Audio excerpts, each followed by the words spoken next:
And those statistics are convincing. And then again, people are going to say, well, Switzerland fine, Portugal, but this is America.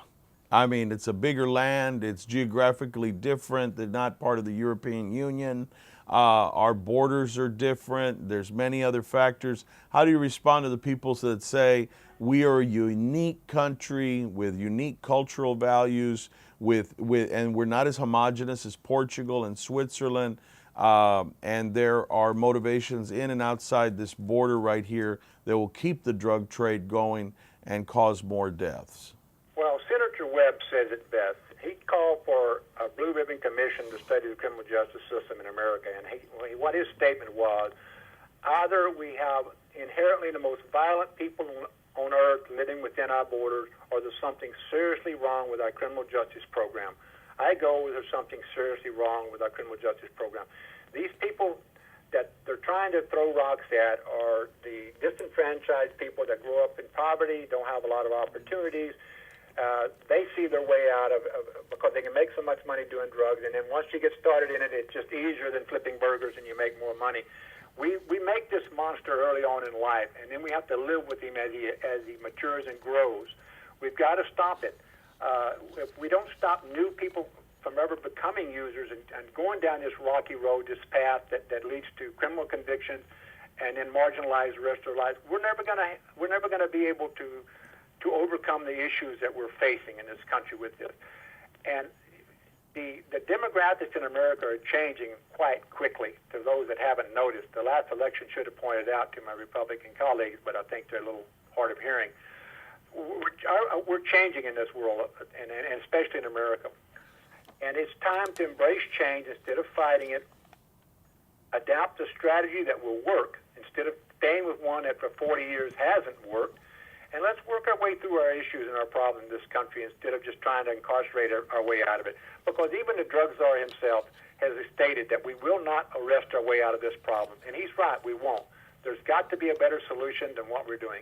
And let's talk about the sentencing guidelines. You know, as I've been saying, the guidelines are very harsh. I just got through working on some cases where, you know, you have mandatory minimums. Unless you squeal on everybody, including your family, you're not going to get below the mandatory minimums for, say, crack cocaine or cocaine powder or mixture of 10 years or 5 to life or whatever the mandatory minimum is. I think that, in my opinion, that the judges, they do a great job. I have the honor of being in front of some fantastic federal judges, but I think that a lot of the time their hands are tied because of the guideline and the mandatory minimums. What is your take on those guidelines and the mandatory minimums and how we can combat the war on drugs? Well, here's the irony of that. There's about 40 million pounds of cannabis grown in Mexico a year, and there's for DEA says it, 10 million pounds of cannabis is grown domestically in the United States of America.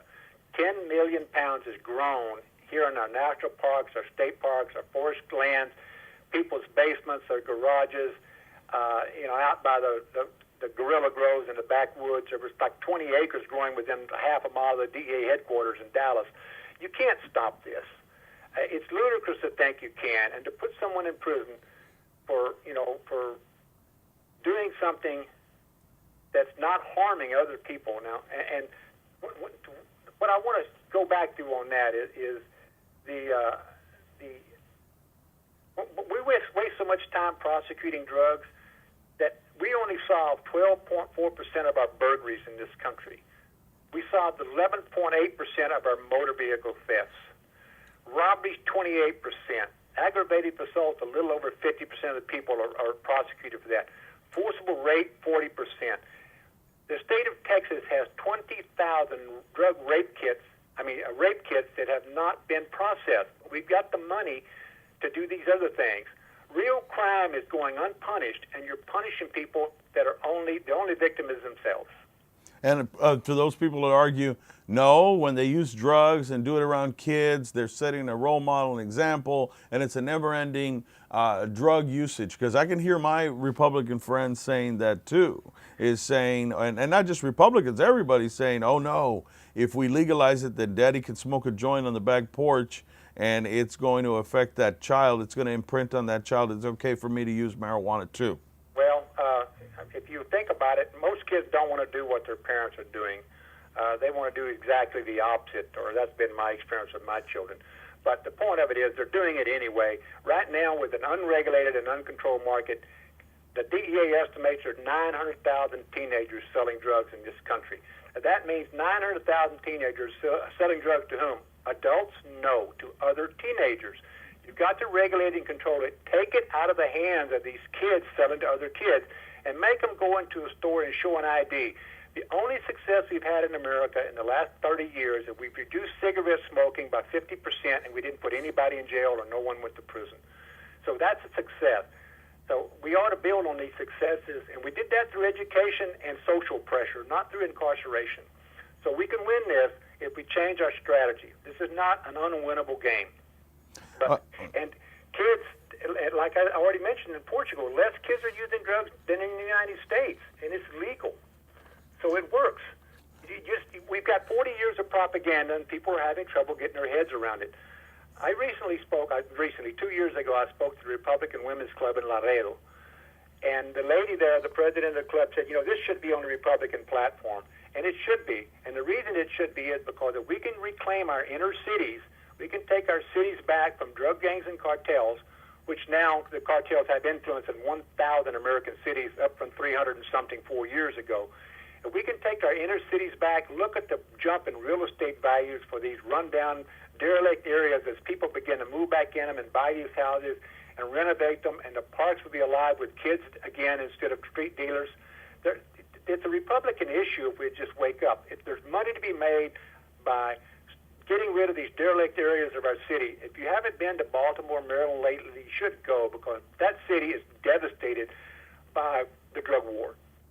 The only thing that will ever have a shot of growing it back is getting rid of the drug war. And we're talking about the privatization of prisons, but also about the cities themselves. You're looking at Baltimore, a great show on HBO that was made, The Wire, I think was one of the best shows ever made. And then we look at that, inner city Baltimore is just a microcosm of what's happening across America. And in Chicagoland and Chicago, Southside Chicago, you have 100,000 gang members, all with guns. This is a major problem in the drug wars. And it's not only that, but now it's sweeping the heartland, methamphetamine drugs and things like that. So how can we turn this around and try to win the war on drugs? Just as no one says, I want to be a drug addict, or I want to be a prostitute, or I want to be a victim. As a young police officer, I heard the word too many times, he's just a drug addict. Just one less drug addict. No, that's someone's father, sister, brother, uncle, aunt. It's a person. It's a human being. But when you declare war on something, you demonize the enemy so you don't feel any compassion for him. That's still a human being, and he's someone's father or mother or brother. And you've got to humanize this. You're destroying people. If you go and if you take a mom and a dad, and they're smoking this joint we were talking about earlier, and the welfare services decide they're unfit parents, and they take the kids away from them. 25% of the prison people that would go to prison this year come out of a foster home or institution. This is a hamster wheel we don't need to get on. 1.4 million people, kids have a relative in jail. Every evening when they go to bed, 1.4 million of them have a relative that's in prison in America today. That's ridiculous. And look at our recidivism rate. We got 63% repeat rate for people coming out of prison. We're not fixing them when they're in prison because our prisons are too full. They're just bursting out the doors. You convict someone, goes in one door, you got to let somebody out the other door. And they're not fixed when they come out. They're still broken. If they're a rapist or a child molester or a bank robber, have they been fixed when they're in prison? There's no rehabilitation anymore. Yeah, in these private prisons, when you go in there, you're either part of a gang or you're going to be pushed around by a gang. And even in the county facilities here in South Texas, I'll go talk to my prisoners and they'll say, I'm too afraid, and please don't tell the marshals and don't tell anybody that I'm having to make the bed for somebody. I'm having to go bring them a drink because they're a gang member. What they learn in prison is how to survive in that fight or flight, living in a jungle. And when they get out, those same skills are rewarded: violence, intimidation. And when they come out, there's no job waiting for them. They can't get a any kind of federal aid because they have a drug conviction. It's absolutely insane. Right. And speaking of prisons again, there's 1.4 million, another number, 1.4 million active street Argoside motorcycle gangs and prison gang members in America. They comprise 33,000 gangs, and they're criminally active in all 50 states and the District of Columbia. This is a 40% increase from an estimated 1 million gang members in 2009. This is the FBI gang threat assessment for this last year. Think about that. We've had a 40% increase in our gang members on our streets. That's what we need to be addressing. And you just mentioned where they come from. Prisons are breeding ground for gangs and, not to mention, for terrorists. It's also a breeding ground for terrorists. So when you have nowhere else to go and your socialization is a gang for survival, because the government's sure not going to help rehabilitate you, the only people that are going to support you are other gang members. In Chicago, I believe the last stat was 100,000 young men and some women involved in gang activity, and the cops won't even go into Southside Chicago without flak jackets and everything else because the guns are so rampant there and the drug wars are so rampant. 100,000 gang members in Chicago. Yeah, that's, and we need to fix this one because this problem's not getting better. We just saw that, a 40% increase in 3 years. That problem really needs to be fixed, and it needs to be looked at, because what are you going to do? I mean, I was around during the Watts race riots of the 60s. Well, I believe they were in Oakland in 68, 67, 68, that time frame. And think about how few of the people shut down a city. And if you take 1 million gang members that just hit the street on any given time, the police can't stop them. There's not enough police officers and military in the United States to stop them. They're going to wreak the havoc they want to wreak, and then they're going to go about their ways. And everyone's going to be having studies and meetings and focus groups trying to figure out what the heck happened. And it's obvious what's happened. We haven't addressed our own issues because we're too worried about other issues and taking care of, punishing people for self-inflicted crimes, and we're not punishing people for crimes against people and property, not at the number they should be. All right, we're talking about politics too. Let's not forget that. Let's talk about congressmen, our senators. What can somebody at home that's a parent, that's a neighbor, that's a community activist or leader, what do you want them to put on paper or tell their congressman or their senator about drugs and the war on drugs? I'd say just when you're talking to a congressman or anyone else, there's a couple of questions you need to ask them. You need to say, have we won the drug war? And they're going to say no. Are we winning it? No. If we keep doing what we're doing, will we win it in 10 years? And the answers are still going to be no. And then you look him in the eye and say, do you want a relative of yours, your son or your daughter, to be put in a cage for smoking a joint? Do you want a young person to be denied a college loan for smoking a joint? Do you want someone to have a criminal record for life for smoking a joint? And what would your business plan be? How could you sustain a business plan that's losing $50 billion a year? You can't. It's just costing us too much money. $1.2 trillion is wasted. We have nothing to show for it. Another 40 years we can spend, since it's going up so much faster, we'll spend $3 trillion. And we're not going to have anything to show for it. And we're going to end up having half our people in prison and the other half guarding them. And that's not a good thing to be. So we need to fix it while it's still fixable. We really want to thank you, Terry Nelson, for being on, and also, 3 decades of law enforcement all around the world. You're aptly qualified. You were a federal training officer for the law enforcement officials. And I want to make one thing clear. Thank you, everybody out there that's serving, from Corpus Christi Police Department to the Nueces County, to the FBI, to Customs, to Homeland, to everybody who does their job. They're just doing their job, and I've never met better people. The prosecutors, the AUSAs, the assistant U.S. attorneys, they're wonderful people to work with, and they're hardworking, and they really want to do what's best for the community. But at the same time, while we're talking to you, you're in this organization called LEAP, and a lot of law enforcement officials have joined. Some, without disclosing it, are a part of LEAP. What is LEAP? Well, LEAP was founded in 2002 by 5 police officers. I've been with them since 2005 when I retired, and I currently serve on the board. I'm the executive vice chairman of LEAP. We're made up of lawyers, judges, FBI, DEA agents, local city police, international police. We have offices in Brazil, offices in Australia, soon to have one in Mexico City. We have one in Costa Rica. We have one in London, England. We have one that covers the European Union, and we have one in Canada. So we're an international organization with presence with members in over 80 countries, and we were just recently at the United Nations in March of this year at the drug conference there, and people are listening to us now. They're finally starting to. It's hard for the United Nations drug people to work themselves out of a job, you know. But no, you can contact us or find out more about it at www.leap.cc or www.copssaylegalizedrugs.com, and you can read all about us. We've got a lot of videos up on there, you know, and our board is made up of a former MI5 lady from England. Oh, wow. Deputy Chief of Police from Los Angeles that ran the drug program for years. You know, all of our people are sitting cops or have been cops, that they know what they're talking about. They've been involved in the drug war, and they think it's a total waste of resources and human lives, and we need to change it. Well, yeah, you know, there was a guy named Brian Gonzalez, a border patrolman out in El Paso, got fired for just simply stating that he thinks the drug war is not working and it might ought to legalize it. The federal government fired him just for making that statement. So police officers have to be very careful about what they say.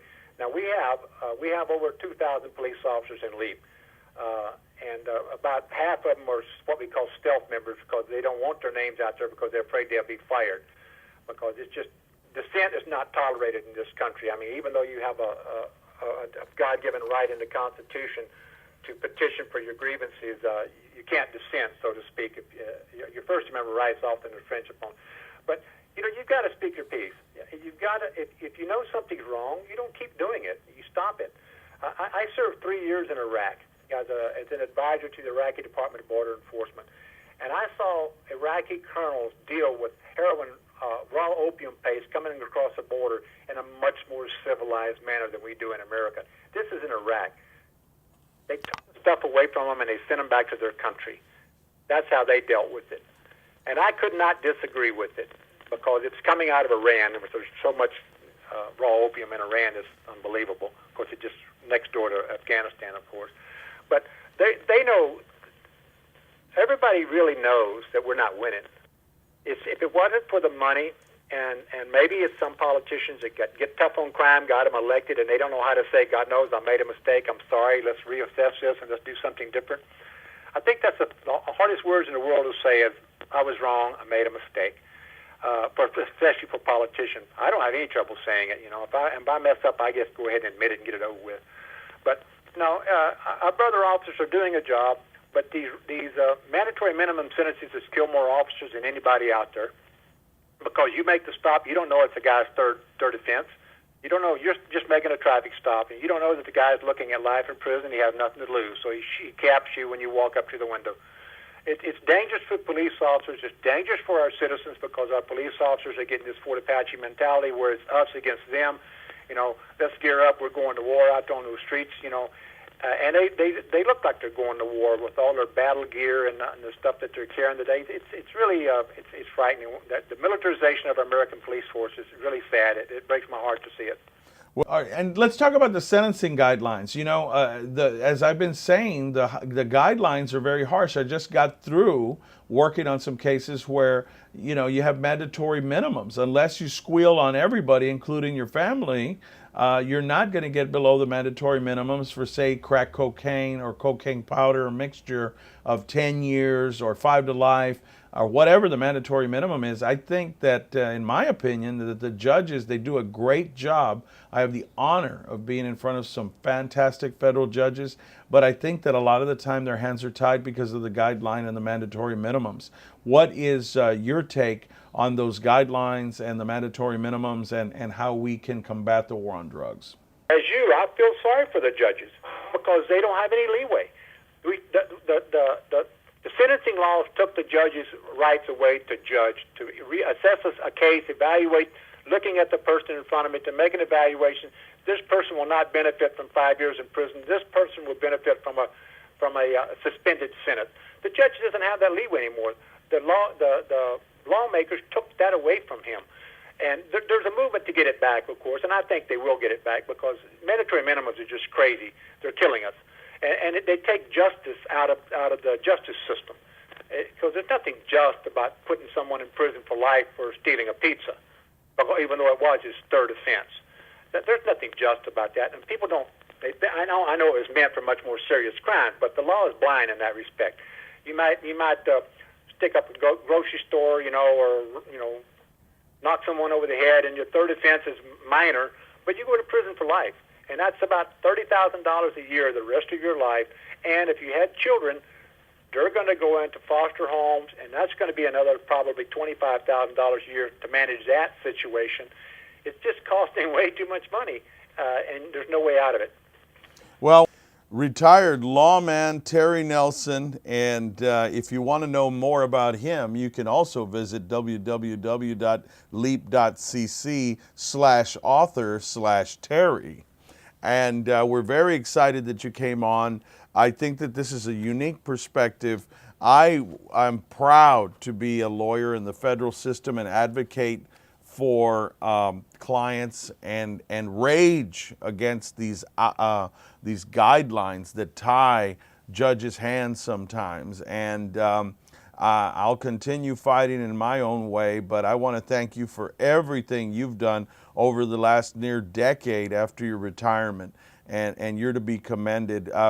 Can you please come on again or send some other members of LEAP so we can air this on television and create more conscious awareness of how we are losing the war on drugs? We'd be happy to. The contact person, Miss Darby Beck, would be more than happy to set some up, and I would be willing to come down for additional time myself. You just let me know. Our job is to educate the public on the failure of the drug war, and we do it one person at a time or 50 at a time, or in the cases of TV and radio, tens of thousands at a time.